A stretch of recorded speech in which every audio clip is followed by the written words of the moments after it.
Hello, this is Judy McMath with the Center for Unhindered Living, and today we're going to talk about why God is not pro-life.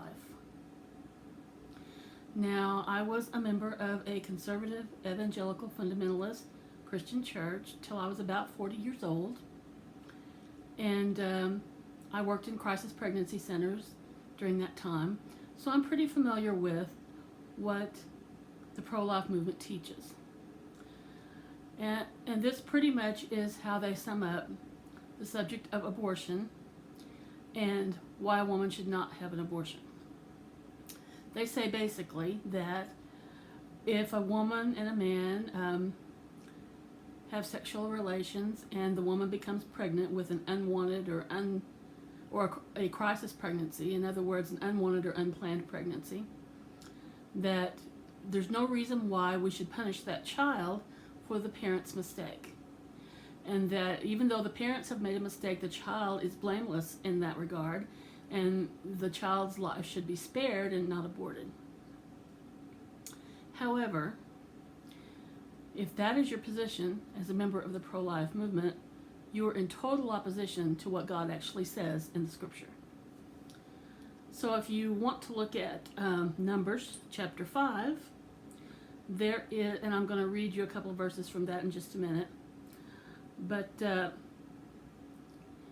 in Numbers chapter 5, instructions are being given about how to keep the camp pure. And if a woman was believed by her husband to have been unfaithful, he was to bring her before the priest, and the priest would make a potion that he would have the woman drink. And in verse 22 it says, the priest would say to the woman, "May this water that brings a curse enter your body so that your abdomen swells and your womb miscarries." So right there we have a description of an induced abortion. Now, if God really believed that all life is sacred and those little babies should not be held accountable for the mistakes of their parents, then he would not be instructing these women to come to the priest to have their babies aborted.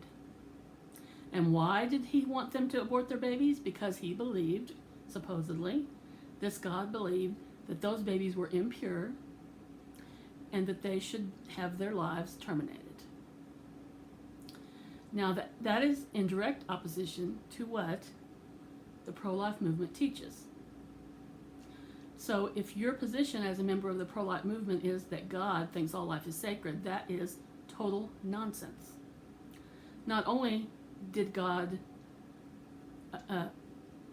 instruct people to bring their wives in to have these abortions, but in many other instances throughout the Bible, he cannot be said to be thinking that life is sacred.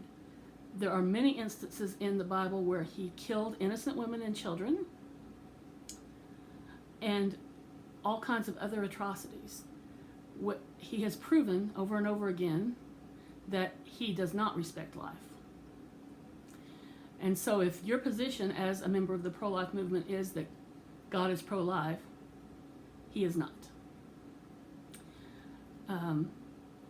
If your position is that, well, this is the Old Testament, so it doesn't apply to us, well, then you need to say that about everything else in the Old Testament as well.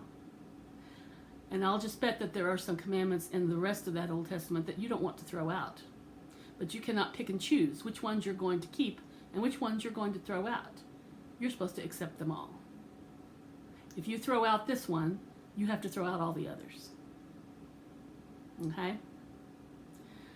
So, my position is, first of all, after studying for many, many years, I no longer believe that God actually exists. He's a figment of our imagination. But if members of the pro-life movement believe that their God is pro-life, they are mistaken. Now, if you have a faith that you believe in and that gives you comfort and you're happy with it, then fine. Go and have your faith, and I wish you well. This recording is not for you. But if you're a person who has doubts, who is skeptical, who does not necessarily believe everything they've been taught about the Bible from the church, then we're here to support you. We're here to help you in your struggle to find the truth. And the truth is that God is not pro-life. The God that of the Bible is not pro-life. You can choose to believe in him or not believe in him. That's totally up to you. Even if I believed that there was a God, this is not a God that I would want to follow, because he is a murderer, a liar, and many other terrible things. He does not deserve our worship. He does not deserve our allegiance. But be that as it may, I don't believe he actually really exists. But this is just, if you as a woman, especially a Christian woman, are thinking of getting an abortion, and you feel guilty about that, or believe that your church teaches you should not do that, I want to give you some solace that God does not always agree with his followers. His followers have many strange ideas that they've conjured up about what he actually believes and teaches. So you have the right to make up your own mind, and no one can condemn you.